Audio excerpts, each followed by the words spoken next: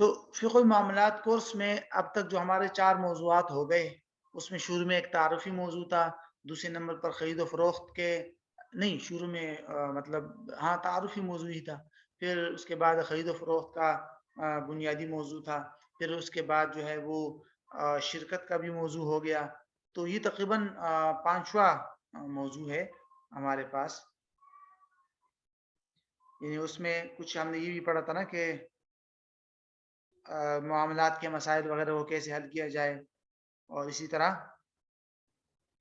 بلکہ پہلا موضوع تھا فقہ اور معاملات کا تعارف، دوسرا بیوع خرید و فروخت کا، پھر تیسرا ہمارے پاس تھا ربا یا سود کا، چوتھا شرکت کا ہو گیا، اور 5واں جو ہے یہ مزاربت ہے.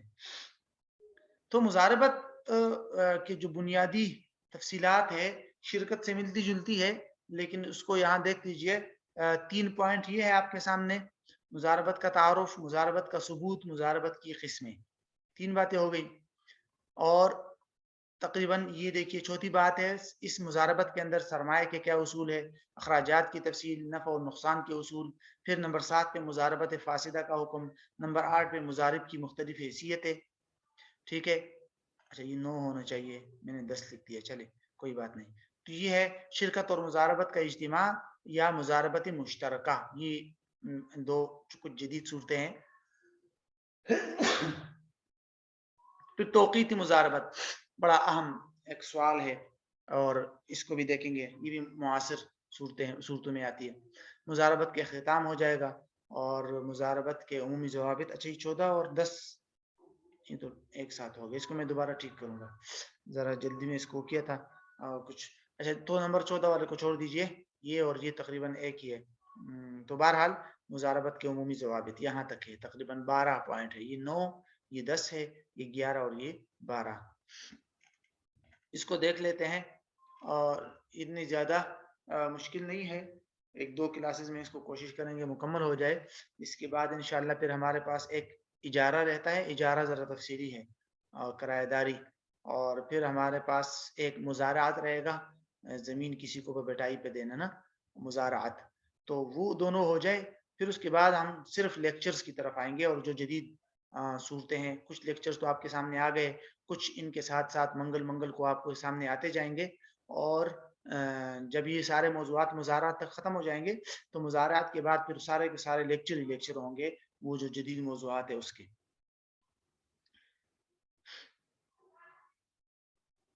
اچھا مزاربت میں سب سے پہلے تو آپ مزاربت کا تعارف سمجھ لیجئے.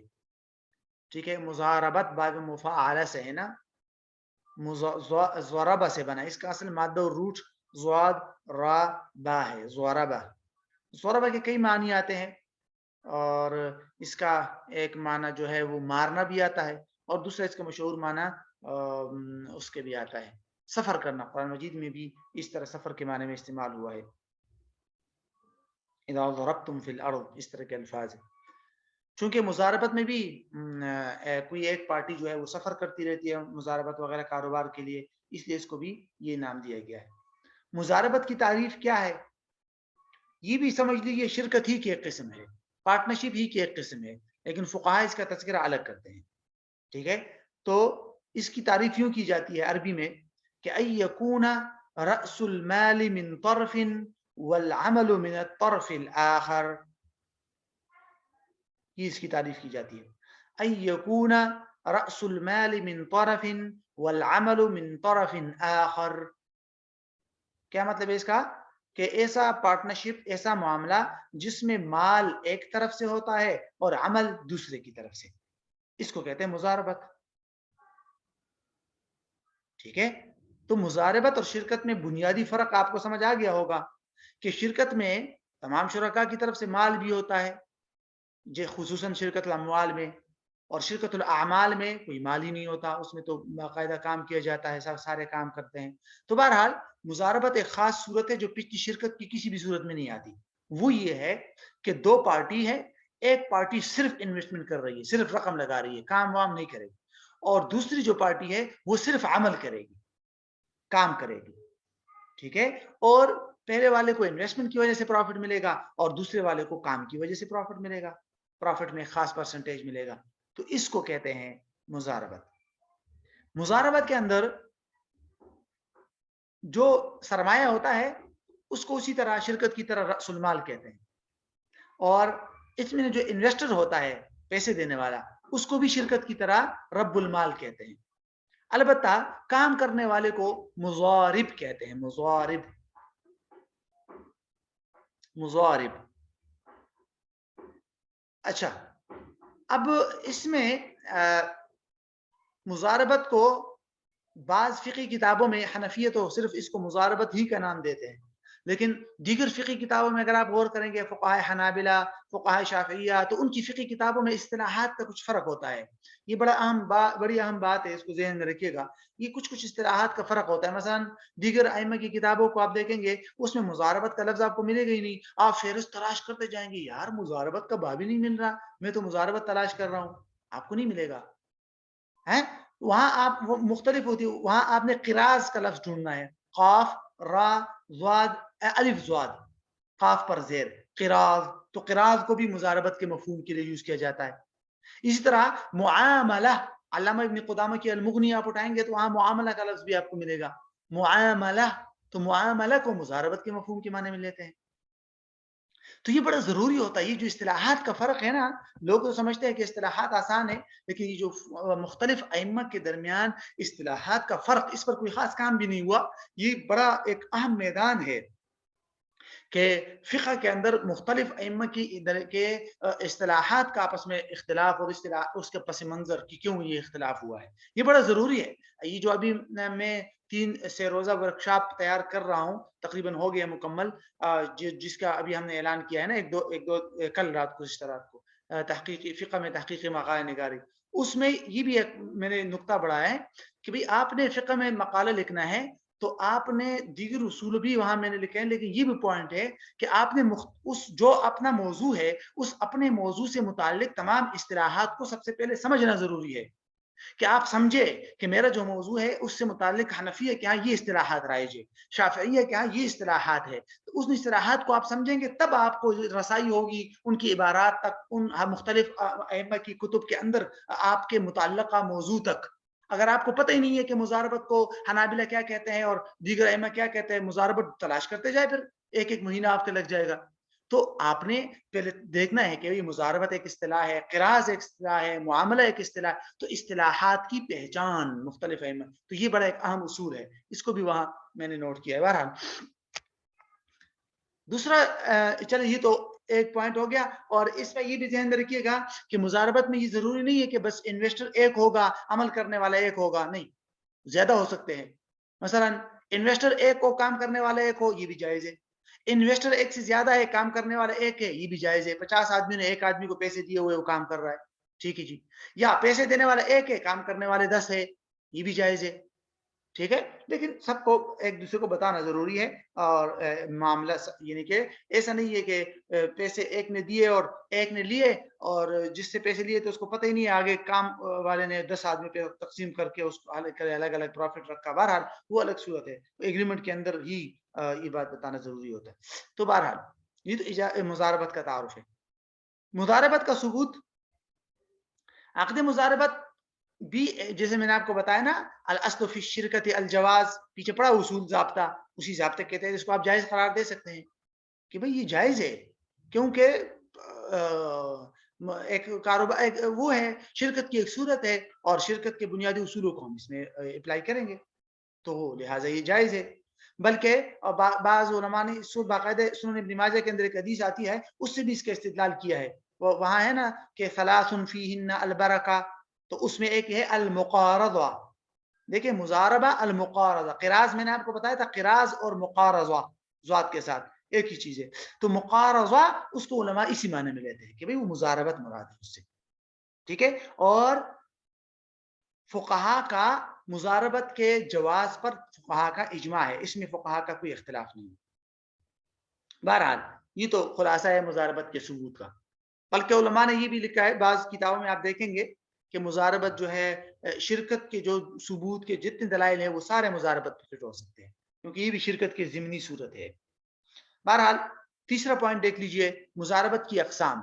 مضاربت کی بنیادی طور پر 2 قسمیں ہیں. ایک کو کہتے ہیں مضاربتی مطلقہ اور دوسری قسم ہے مضاربتی مقیدہ. ان قسموں کو سمجھنا ضروری ہے اور اس کے ریزلٹ کیا ہوں گے اس کو بھی سمجھنا ضروری ہے. سب سے پہلے ہم دیکھ لیتے ہیں مضاربت مطلقہ. مضاربت مطلقہ کا مطلب ہوتا ہے کہ جو انویسٹر ہے سرمایہ فراہم کرنے والا, اس نے کام کرنے والے پر کوئی قید نہیں لگائی, کوئی شرط نہیں لگائی, کوئی حدود بیان نہیں کی, بلکہ کام کرنے والے کو مکمل اجازت دے دی. مکان کی بھی اجازت کہ بھئی جس مکان میں جس شہر میں آپ, مکان کا مطلب ہے مقام, پلیس, کہ بھئی جس پلیس میں جس شہر میں آپ کاروبار کرنا چاہے کرے, جو کاروبار کرنا چاہے کرے.